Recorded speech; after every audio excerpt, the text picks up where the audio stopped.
Hello students, good morning. My name is Nikhil Kumar. You all are fine boys and girls. तो I hope आप लोग अच्छे होंगे।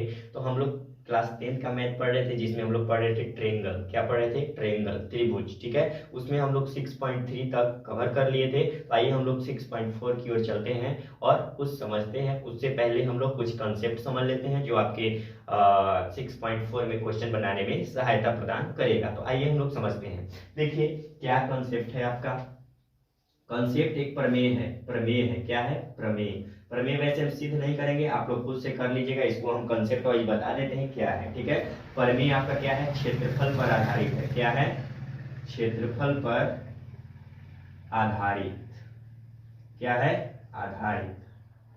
ये आपका एक्सरसाइज है 6.4 के लिए। ठीक है, क्षेत्रफल पर आधारित प्रमेय है आपका। अब क्या कर रहा है प्रमेय में से देख लीजिए। दो त्रिभुज हम बना लेते हैं। क्या बना लेते हैं? दो त्रिभुज बना लेते हैं।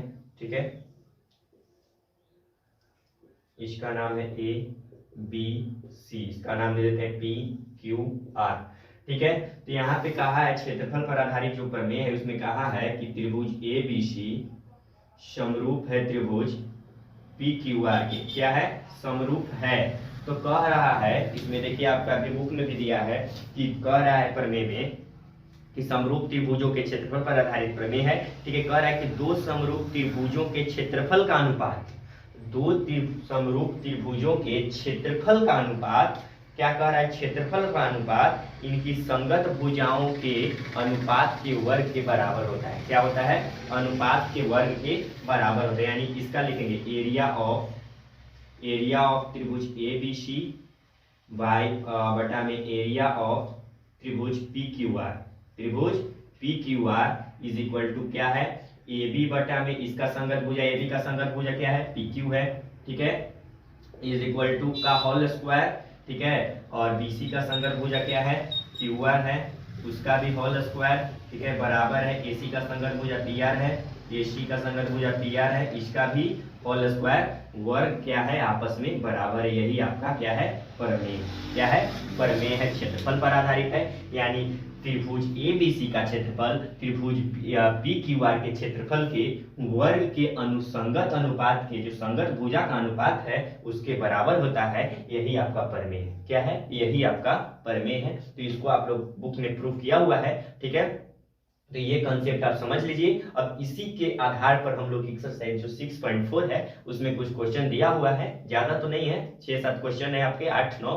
ठीक है, तो उसको हम लोग समझते हैं। इसको आप लोग जल्दी से अपने कॉपी में नोट कर लीजिए, या आपके बुक में भी दिया हुआ है एक्सप्लेन करके, उसको आप लोग नोट कर सकते हैं। इसमें कोई दिक्कत नहीं है। ठीक है, तो इसको आप लोग लिख लीजिए।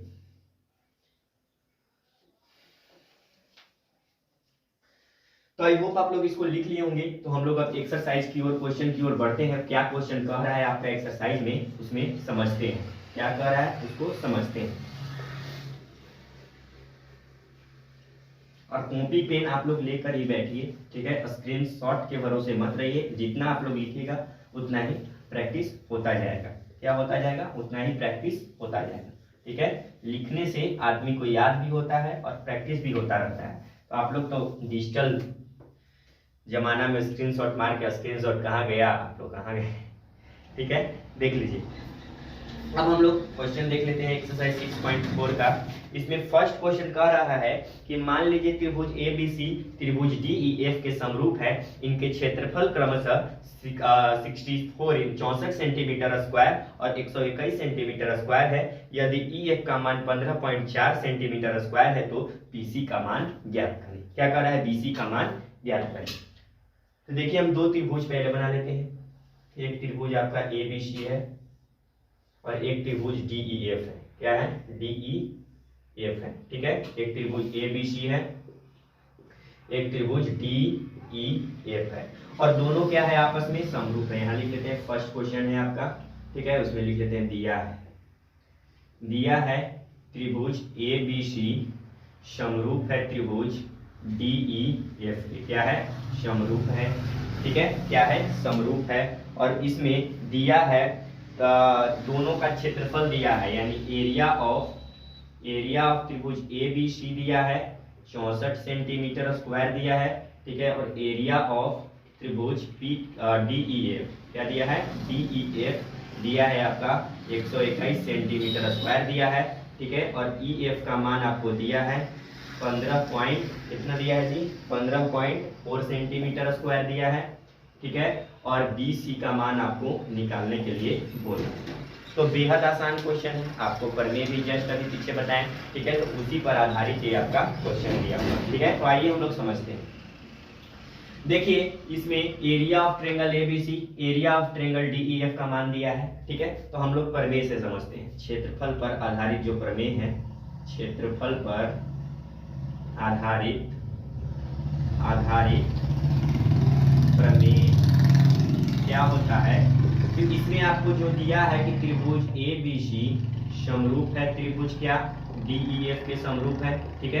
क्या है, समरूप है। तो जब समरूप होता है तो क्षेत्रफल का जो ए बी सी का क्षेत्रफल डीईएफ के क्षेत्रफल के संगत भुजा के वर्ग के बराबर होगा। यानी हम कह सकते हैं कि एरिया ऑफ त्रिभुज ए बी सी बटे में एरिया ऑफ त्रिभुज डीईएफ इज इक्वल टू क्या हो जाएगा, ए बी बटा में उसका क्या हो जाएगा डीई, ठीक है, का होल स्क्वायर, ठीक है। क्या हो जाएगा, होल स्क्वायर हो जाएगा, इज इक्वल टू क्या हो जाएगा इसका बीसी बटा में ई एफ का होल स्क्वायर हो जाएगा, ठीक है। इज इक्वल टू AC बटा में DF का होल स्क्वायर, ये आपका हो जाएगा। तो यही है प्रमेय, ठीक है। अब देखिए इसमें हमको निकालना क्या है, ये भुजा दिया है, ये भुजा हमको दिया है 15.4 सेंटीमीटर स्क्वायर, ठीक है। क्या दिया है 15.4 सेंटीमीटर,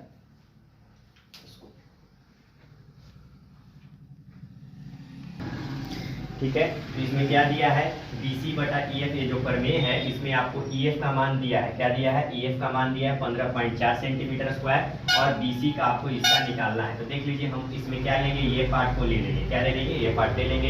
यानी देख लीजिए, ठीक है, यानी इसका जरूरत हमको नहीं है, ये नहीं दिया है, सब तो आपस में बराबर है, कोई ले लेंगे तो कोई दिक्कत नहीं। यानी इसको हटा लेते हैं, क्या कर लेते हैं, हटा लेते हैं, तीनों आपस में बराबर है। यहाँ हम लिख लेते हैं साफ साफ करके, ठीक है। क्या लिख लेंगे EF BC और बटा में EF का होल स्क्वायर, ठीक है। अब देखिए एरिया ऑफ त्रिभुज ABC का मान हमको दिया है कितना, 64 दिया है, लिख लेते हैं 64। एरिया ऑफ त्रिभुज DEF का मान कितना दिया हमको, 121, ये भी लिख लेते हैं। इज इक्वल टू BC का मान हमको निकालना है, ठीक है। और इसका दिया है 15.4 दिया है, 15.4 दिया, वो भी लिख लेते हैं, का होल स्क्वायर। देखिए अब देखिए यहाँ पे भी स्क्वायर अगर उधर जाएगा तो क्या लगेगा, रूट लग जाएगा, क्या लग जाएगा, रूट लग जाएगा। देखिए हम यहाँ पे सॉल्व कर लेते हैं। यहाँ पे BC बटा में 15.4, ठीक है, रूट अंडर 64 बटा में 121 हो जाएगा, ठीक है। अब देखिए यहाँ पे BC बटा में 15.4, ठीक है, इज इक्वल टू इसका हो जाएगा 88 64 8 हो जाएगा, इसका हो जाएगा 11 हो जाएगा, क्या हो जाएगा 11 हो जाएगा। अब देखिए आगे सॉल्व कर लेते हैं। आगे सॉल्व करने के बाद हमको क्या मिलेगा, देखिए यहाँ पे इसको से गुना कर लेते हैं। तो 11 अगर BC इज इक्वल टू करेंगे तो इसमें अगर गुना करेंगे तो क्या हो जाएगा 15 8 135 हो जाएगा, ठीक है। 15 8 15 9 135, 15 8 120 हो जाएगा, ठीक है। और पॉइंट में क्या हो जाएगा, इसको हम इधर ही कर लेते हैं। देखिए 15.4 इंटू में 8 कर लेते हैं तो 8 चौके 32 2 3, ठीक है, 8 चौके 32 2 3, ठीक है, 8 बचे 40 और 3 43 3 4, ठीक है, 8 के 8 और 4 12, एक के बाद 123.2 आ गया, ठीक है। अब देखिए यानी BC इज इक्वल टू क्या हो जाएगा 123.2 बटा में 11, ठीक है। अब देखिए पॉइंट हटा के नीचे एक जीरो हम बैठा सकते हैं और 110 से भाग करके आप लोग लगभग सेंटीमीटर स्क्वायर में आंसर कर दीजिएगा, ठीक है।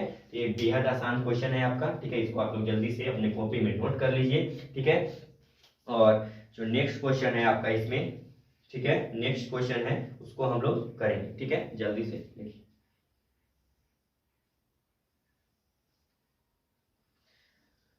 तो आई होप आप लोग इसको लिख लिए होंगे, ठीक है। इसको भाग कर लीजिएगा, आपका जो भी आंसर होगा मिलाकर कर लीजिएगा, ठीक है। चलिए हम लोग आगे चलते हैं।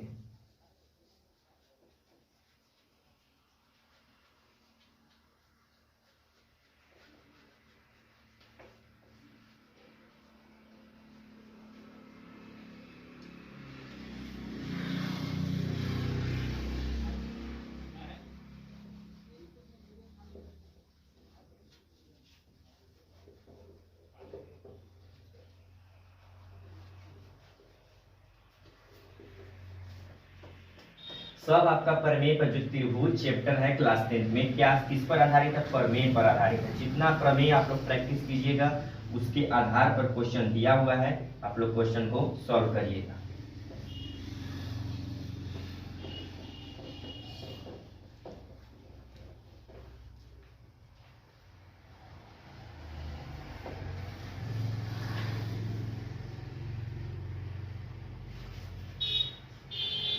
आइए अब हम लोग नेक्स्ट क्वेश्चन की ओर चलते हैं, सेकंड नंबर क्वेश्चन की। ठीक है, देखिए दूसरा नंबर क्वेश्चन आपको क्या कह रहा है?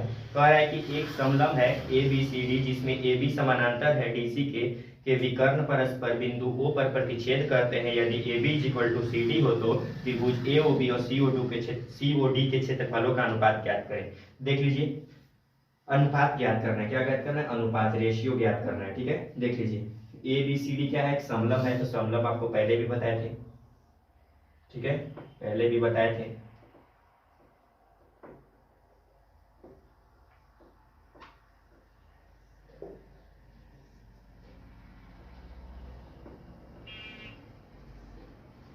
ठीक है, देख लीजिए ए बी सी डी क्या है? एक समलंब है। क्या है? समलंब है। यहां लिख लेते हैं जो दिया है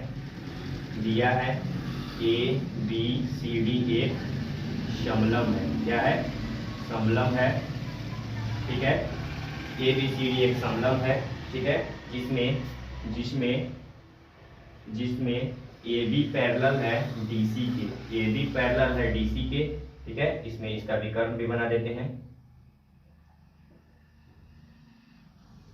ए बी पैरेलल है डीसी के, यहाँ विकर्ण ओ बिंदु पर कर देते हैं। ठीक है, ए बी पैरेलल है डीसी के। ठीक है, तो कह रहा है कि A B is equal to क्या है? A B is equal to क्या दिया है इसमें? 2 CD। A B is equal to क्या दिया है? 2 CD दिया है। क्या दिया है? 2 CD दिया है। ठीक है, तो त्रिभुज क्या दिखाना है? त्रिभुज ए ओ बी। ठीक है, त्रिभुज ए ओ बी। ठीक है, और त्रिभुज COD का क्षेत्रफल का अनुपात जो है ज्ञात करना है। क्या ज्ञात करना है? अनुपात ज्ञात करना है। तो आइए हम लोग देखते हैं।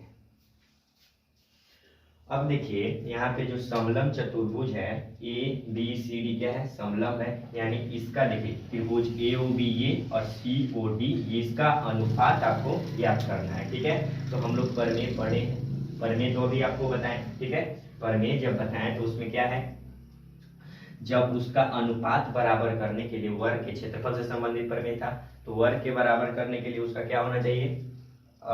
दोनों त्रिभुज को क्या दिखा देंगे? समरूप दिखा देंगे। क्या दिखा देंगे? समरूप। देखिए यहाँ पे हम लिखते हैं त्रिभुज ए ओ बी तथा त्रिभुज डी सी ओ डी में। ठीक है, ठीक है, दोनों त्रिभुज को पहले क्या दिखाते हैं? समरूप दिखाते हैं। तो देख लीजिए दोनों त्रिभुज में चलते हैं। देखिए यहाँ पे अगर ये त्रिभुज और ये त्रिभुज की बात करें तो ये कोण आपस में बराबर होगा। ठीक है, या ये कोण के बराबर, ये कोण के बराबर भी हो सकता है। ठीक है, यानी हम कह सकते हैं कि angle B is equal to angle D, इधर कह सकते हैं angle A is equal to angle C. ठीक है, कैसे कह दिए इसको? एकांतर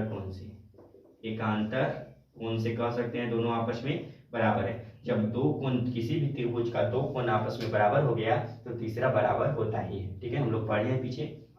यानी हम कह सकते हैं कि त्रिभुज ए ओ बी, ठीक है, समरूप है त्रिभुज सी ओ डी का। किसके समरूप है? समरूप है। कैसे समरूप हो गया? एंगल समरूपता से। एंगल समरूपता से क्या हो गया? दोनों आपस में समरूप हो गया। तो जब दोनों त्रिभुज आपस में समरूप हो गया, ठीक है, क्या हो गया? समरूप हो गया। तो देखिए यहाँ पे दिया है A B is equal to 2 CD। दोनों का क्षेत्रफल क्या दिया है? का अनुपात निकालना है। ठीक है, क्या निकालना? तो यहाँ पे हम कह सकते हैं कि ए बी बटा में C D is equal to 2 कह सकते हैं। क्या कह सकते हैं? 2। अब देखिए क्षेत्रफल का अगर अनुपात हमको निकालना है तो यहाँ कहेंगे अब एरिया ऑफ त्रिभुज ए ओ बी बटा में एरिया ऑफ त्रिभुज COD, ठीक है, इज इक्वल टू दिया है, कितना दिया है जी, AB बटा CD दिया है, AB बटा में CD दिया है, क्या दिया है, CD दिया है, कितना दिया है, AB बटा में CD। देखिए AB बटा में CD दिया है, ठीक है, तो एरिया ऑफ त्रिभुज ABC, एरिया ऑफ त्रिभुज ABC और बटे में एरिया ऑफ त्रिभुज COD। अब देखिए आगे चलते हैं, यहाँ इसको लिखते हैं एरिया ऑफ त्रिभुज AOB, ठीक है, और बटे में एरिया ऑफ त्रिभुज COD। तो यहाँ पे AB के जगह क्या लिख सकते हैं हम लोग, 2CD लिख सकते हैं। AB की जगह क्या लिख सकते हैं, जब यहाँ बराबर है तो इसके जगह पर 2CD लिख सकते हैं, यानी यहाँ लिख देंगे 2CD और बटा में CD। ये देखिए CD से CD कैंसिल हो जाएगा, ठीक है, और यहाँ पे तो स्क्वायर होता है,